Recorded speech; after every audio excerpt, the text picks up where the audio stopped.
humility, empathy, and equality are three aspects that are extremely important from a values perspective for founders. And if you lack in some of those areas, find the people will be building that idea forward with you to help you and be that North Star, be that compass for you in those directions. Hello and welcome to Say Hi to the Future, a podcast aimed at highlighting the human side of ingenuity. My name is Ken Tenser, CEO of SpyderWorks. With me today is Ali Taiyeb, Director, Industry Innovation at Vector Institute, a not-for-profit corporation dedicated to research in the field of artificial intelligence, excelling in machine and deep learning. Like this video if you enjoy our show and subscribe to our channel. Leave us a comment with who we should interview next. Thank you for tuning in, and I hope you enjoy the show. Ali Taiyeb, welcome to Say Hi to the Future. Thanks very much, Ken. It's a pleasure to be here today. So Ali, we met a number of years ago now through DMZ and Incubator at Ryerson at the time, but I want to go back even further. Doing a little research on you, you were recognized as a top 25 emerging leader in the Greater Toronto Hamilton area in 2014. So you are not that far into your career, but you've already accomplished a great amount. So take us back to 2014 and that award and how you got there. Thanks so much, Ken. It was a really interesting journey, and the recognition is part of a program that I was a part of through Civic Action, the Civic Action Diversity Fellow Program. If you're not familiar with it, I definitely encourage the participants who are hearing this podcast to check out Civic Action, one of the most life-changing programs that I've been a part of. And that program essentially brings together diverse leaders who are interested in civic building. And the idea behind that is that at some point in your leadership journey, as you're progressing further, irrespective if you could be part of a corporate organization, not-for-profit, social enterprise, you're converging together from a leadership position. And how do you accelerate that learning at an earlier stage? And I through my work in the community, someone recommended me the program, and I got involved with it. And I was luckily accepted.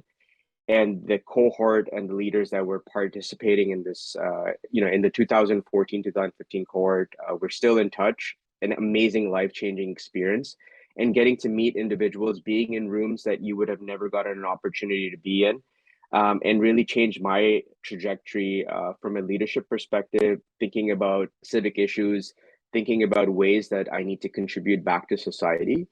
And the networking component is really, really important. So it's very fortunate to be part of that program and being recognized as part of the 2014-2015 cohort with Civic Action. Well, that's amazing to hear, Ali. I mean, Civic Action is something I have 3 next-gen kids and 3 next-gen step kids, and I've always encouraged them to do that. And I really see the newer generation, or the up and coming generation, and I'm saying that because I'm a touch older than you, so much more involved than I think, frankly, I was, where you are in your career today. And so kudos to you, and frankly to the generation for recognizing the incredible impact that you can make as individuals on all parts of society. Thanks very much, Ken. We met at a different type of action. That was a building company action. It was DMZ, it was an incubator. It was, again, part of Ryerson, as it was named at the time. Super high energy place for companies that were looking to move through startup into scale up. Tell me a little bit about DMZ and some of the companies that, what was your role in helping some of the companies that were there?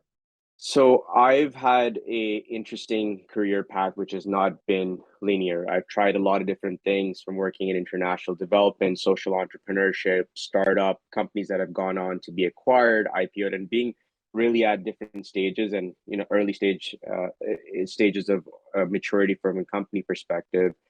Was doing a few things when it came to consulting, and then realized that I really wanted to be with an organization that's an ecosystem builder behind the scenes, supporting not just one organization, but what would it look like to support hundreds of organizations, hundreds of entrepreneurs, and hundreds of amazing, ambitious, curious, passionate, and diverse individuals who want to take their ideas and take their dreams forward. What would be an organization that I can align with? And I really went on a journey and talked to a lot of individuals, a lot of mentors that I looked up to. At that stage, a lot of signals were pointing me towards incubators and accelerators at that point. And I started having conversations with individuals at the DMZ, and it really looked like the right fit for me from a perspective of bringing in my experience in business development, corporate partnerships, and open innovation to an organization that's really founder driven and founder first. And DMZ is an incredible organization that's, I believe, just crossed 11 years plus. It's supported hundreds and hundreds of startups at various different stages, and has had a interesting journey through its path, being home to a few founders, now taking close to 6 floors at Yonge and Dundas. Globally, they have offices now. I just was looking at their page. They have offices in Cairo to New York. They've done some really amazing things. And my role at the DMZ was really spearheading. I had various roles when I started, spent about 4 years there, but was driving the work when it came to corporate partnerships and really creating environments where large organizations are supporting smaller startups and scale-ups on their journeys in a meaningful, impactful manner. And a lot of the work is sometimes done is not usually a net positive for a startup. They get acquired, the IP gets taken, a lot of the staff is being poached.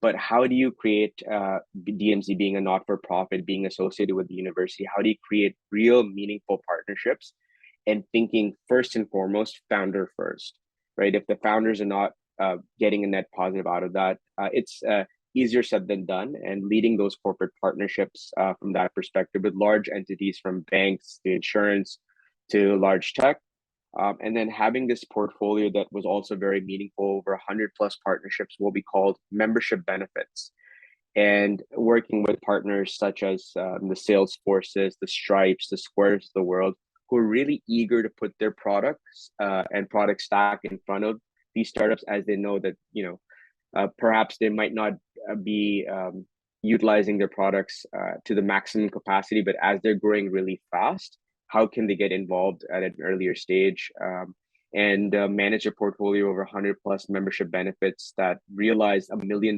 plus in benefits for these startups? I hope I answered your question. You absolutely did. And I got to say, I mean, I've been an entrepreneur. I've founded a number of companies along the way.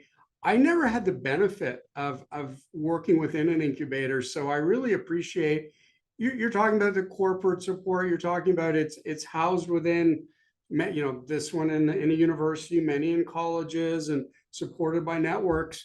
I have to imagine that just being around other founders is got to be an amazing experience, because there's just so many days you look at yourself in the mirror and go, hey, it's only me staring back at me.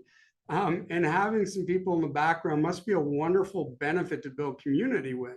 Absolutely. And, a lot of founders have gone through some really, really amazing journeys. And it's not always that they've come to an incubator and have succeeded. Maybe it's their third or fourth shot at it, at different incubators, accelerators. Perhaps they were doing it on their own before, and they realized it takes a village to build a great company. And you need to have various people that are backing you, various people who are supporting you when the times are not on your side, right? You need people to back you up and make sure that you take that next step when you don't feel like taking it. And then there's times when you want to make sure that others are around you to celebrate your wins, which is also really important. That lonely entrepreneurship journey, as you mentioned, you've done this a couple of times. Having that tribe, having that community is really amazing.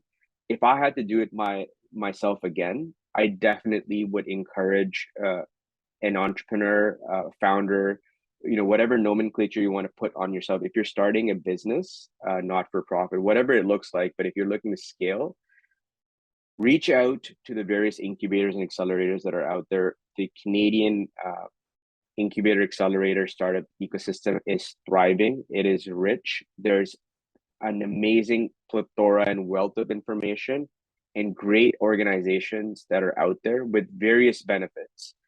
So some are for equity, some are not for equity, some provide funding, some don't. They're different horizontal and vertical interests. So if you're building a health AI company, there's an incubator for that. There's tons of resources out there. There's various government incentives, and as a founder, when you're doing, when you're wearing 100 different hats, you need someone to help you along your journey and guide you that, this is out there. This you might consider being at this table. This is a great opportunity for you, or this is a great introduction for you. And when there's a whole community working towards on the same team as you and in your favor with your best interest in mind, there's no better feeling like that. And I highly encourage individuals and entrepreneurs to consider being a part of an incubator, being a part of multiple incubators and accelerators to maximize those benefits. Ali, as you're saying that, one thing struck me, which I hadn't really thought about before.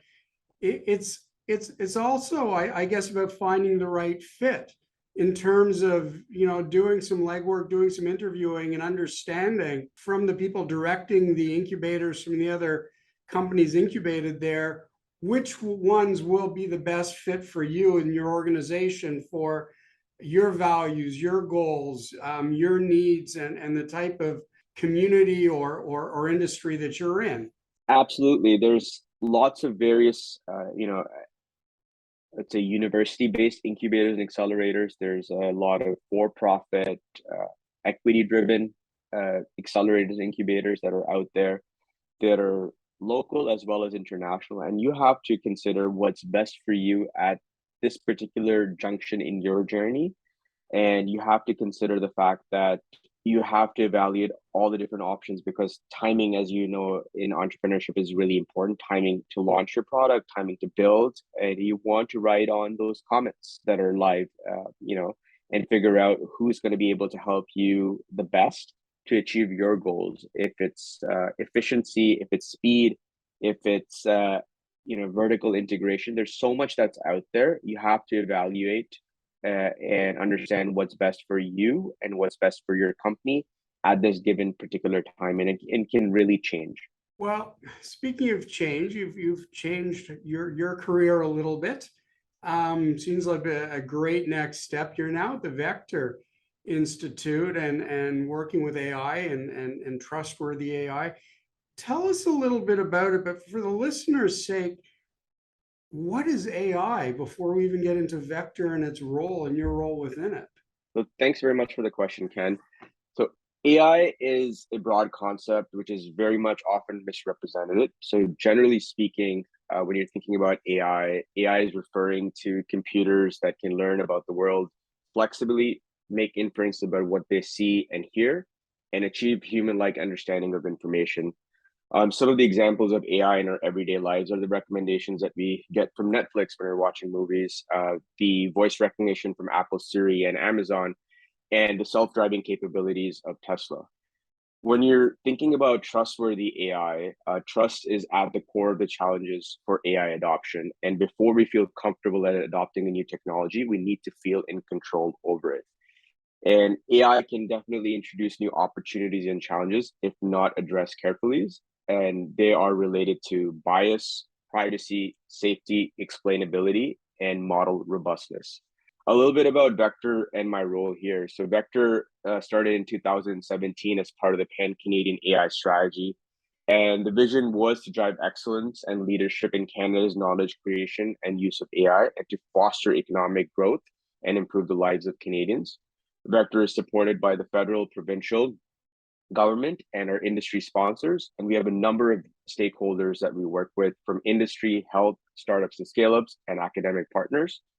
Within our stakeholder groups, we have a robust industry innovation program consisting of enterprise partners from leading tech companies, industrials, pharma, insurance, and financial institutions. And my role at Vector is leading the portfolio of financial institution partners from banks, insurance, pension, and VC partners. So for our partners, Vector, we're an independent, neutral third party. We're a not-for-profit. and we provide a platform for our partners to safely and effectively explore and scale the latest developments when it comes to artificial intelligence, connect and retain and attract the right AI talent, and stay at the leading edge of AI by providing continuous upskilling opportunities for the teams. Collaboration within Vector across our stakeholders is extremely, extremely important. And what we like to say at Vector is that AI is a team sport, and we truly believe that. What I hear a lot from you is collaboration. You talked about it with DMZ. It takes a village to raise a business. With the Vector Institute, you're talking about all the different partners that you're collaborating with to make AI come to life, to open up the power of it. What do we need to do in Canada to optimize or to improve the collaboration within our innovation ecosystem? I would say collaboration, and that's been a theme for me in the organizations that I pick to support and to work with, is do they have a collaborative nature, and do they work towards helping an ecosystem win? And this might sound very simple, but for collaboration to exist, it really depends on breaking down silos and making sure that there's open communication happening between organizations, and it's easier said than done. There has to be an aspect of healthy competition with collaboration, and essentially, what is the end goal? Is the end goal that the Canadian ecosystem is winning? Is the end goal from a startup and scale up perspective? Are we helping these rising entrepreneurs and brilliant founders scale their businesses? Is that the end goal? And if we work towards those end goals, collaboration becomes very, very easy. And is basically based on values and making sure that communication happens, and you're taking these organizations and the ecosystem forward. Well, and I think that's an important message too. I mean, you talk again about collaboration. I talk to co-opetition, which is working more closely with your competitors, cooperating with your competitors, possibly just another word for collaboration. My point being is we can't do it alone anymore. Whether we're individual leaders, or organizations, the challenges that I see us facing as organizations or as a society are so mammoth that we really have to break down. And yes, we can compete, but there also has to be that collaborative, trustworthy approach so that we can bring things to market, whether it's for our climate, for social impact, for economic benefit. I just think we have to come together more tightly than we did maybe 20, 30 years ago. I couldn't agree more with you, Ken. And technology is a great enabler from a communication perspective and collaboration perspective, easily sharing resources, and this concept of open source. So if you're not coming together, it's really hard for the ecosystem to win. And that's something that I drive a lot when it comes to our types of partnerships, how we evaluate, the type of work that we're doing. Is the ecosystem winning? Is this good for Canada? And if that's not answered, then it's hard for us to engage. I love that, is the ecosystem winning. So that's a takeaway that I'm gonna keep with me for a while. Thank you for that one. You are going to be part of an event or an activation. It's part of the Say Hi to the Future community. It's coming up in Mississauga. It's Say Hi to the Future, a Path to Resilience. And it's coming up in Mississauga. You will be the moderator for the Next Gen panel, which I think by now the listeners know that you are infinitely qualified to lead. You've brought some wonderful people to the table there. And I guess let's switch to values a little bit. I mean, one, do you see resilience as a core value for entrepreneurs? So firstly, Ken, extremely excited to be participating with you for the Say Hi to the Future conference and leading the panel with Next Gen leaders focused on resiliency from a startup and scale up perspective. We have a fascinating panel of entrepreneurs and founders who are working in various industries, from artificial intelligence to mobility to advertising. It's really remarkable. to have this panel come together and be in Mississauga, where I've grown up and currently reside as well. Great to be home for this one. And to answer your question, resiliency is, I would say, when you're looking at values from an entrepreneurship perspective, and for me, something that I believe in personally, resiliency would be probably a top 3, top 5 value that you need to have as an entrepreneur. And without resiliency, it is impossible to take your idea and scale it. And resiliency comes in many different ways, because in life and in entrepreneurship, it is a very lonely path, and you're going to be hit by many different things along the way. And resiliency is what gets you through those dark days.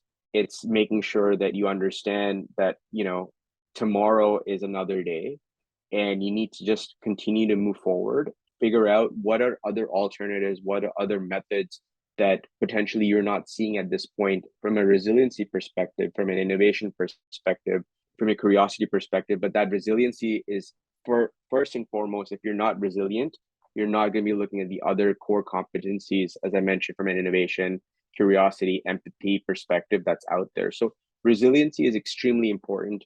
And if you look at great founders that are out there, and if you read their stories, from the Phil Knights of the world, you'll see resiliency, as a core theme. I just finished Shoe Dog, a great book, great recommendation, and resiliency being front and center of their journeys.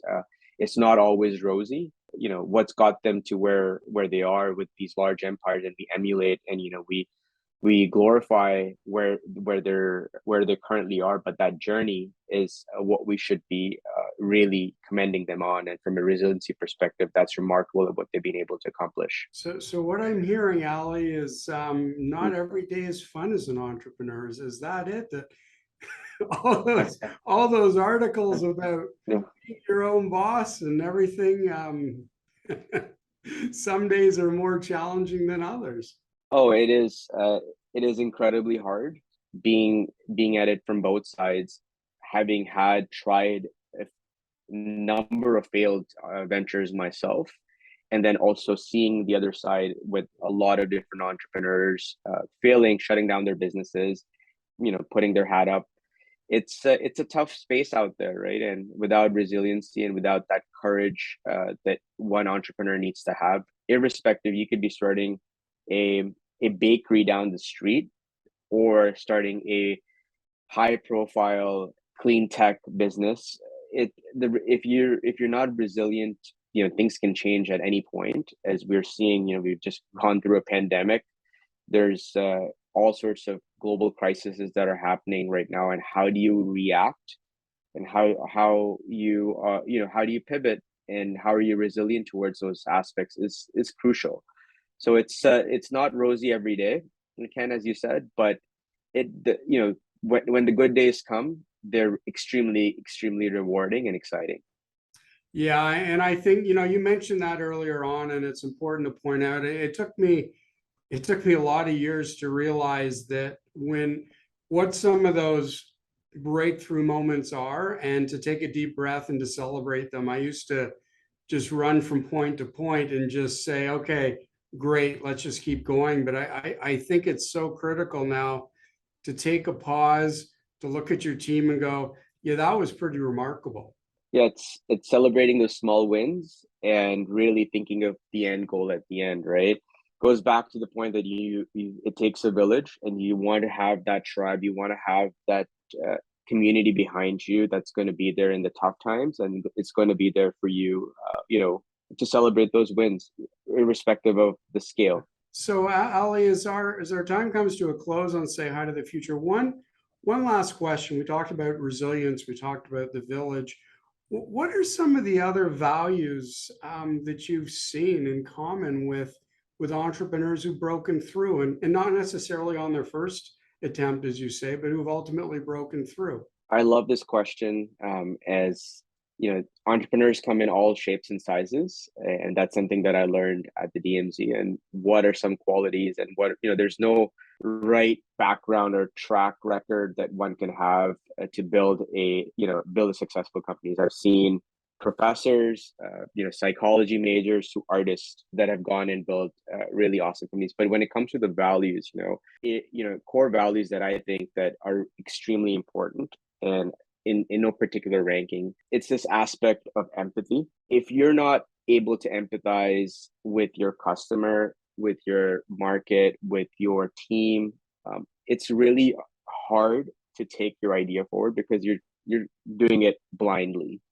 And that is a scary thing when you're an entrepreneur, when you have such a firm belief without empathy, and if you're not empathizing, then you're not able to change the direction and course. And Ken, you can probably agree to this, that you really need to do that quite often, probably on a regular basis, when you're building something, and especially in that scaling mode. So empathizing and empathy is a really, really important piece. Humility, and humility comes back to the aspect of knowing that you might not have all the answers, and that's okay. That is okay being a founder. Humility is really important. And then also recognizing that you're not always right. That is a scary space to be in when you're a founder, when you have a lot of confidence in your idea and you've gotten those early breakthroughs. But if you're not able to empathize, if you don't have the humility to know that there's a different path, there's a different way of thinking about this, or you might have gotten it wrong, is really, really important. I would say it's hard to categorize this one, but it's a really important one. And we talked about resiliency, and say resiliency and courage go side by side. This aspect as a founder, and if you want to do it right, and if you want to do it for the long term, if equality is not something that you're thinking about, and it goes back to how you're generating revenue, it's how you're hiring, it's how you're looking to partner with other organizations. It's such a critical aspect, and especially from a longevity perspective of a business. We've seen, not to go into any organization's dirty laundry at this point, but we've seen a lot of organizations who've scaled very fast, but they have not answered the hard questions, or they're not taking the right path at the start, which is harder to do because they were not thinking about equality first and foremost from a values perspective from an organization. So if you look at DMZ's values, it's if my memory serves me right, it's founders first and equity over everything. So it's that concept of equality, and building that front and foremost as a founder, I would say is very, very important. So humility, empathy, and equality are three aspects that are extremely important from a values perspective for founders. And if you lack in some of those areas, find the people that will be building that idea forward with you to help you and be that North Star, be that compass for you in those directions. Well, Ali Taiyeb, Director, Industry Innovation at the Vector Institute, moderator for Say Hi to the Future Next Gen panel. Thank you so much for joining us today on Say Hi to the Future and sharing those stories with us. Thank you so much, Ken, for having me. And I'm very excited about the panel for Say Hi to the Future on the 22nd. Look forward to it. Take care.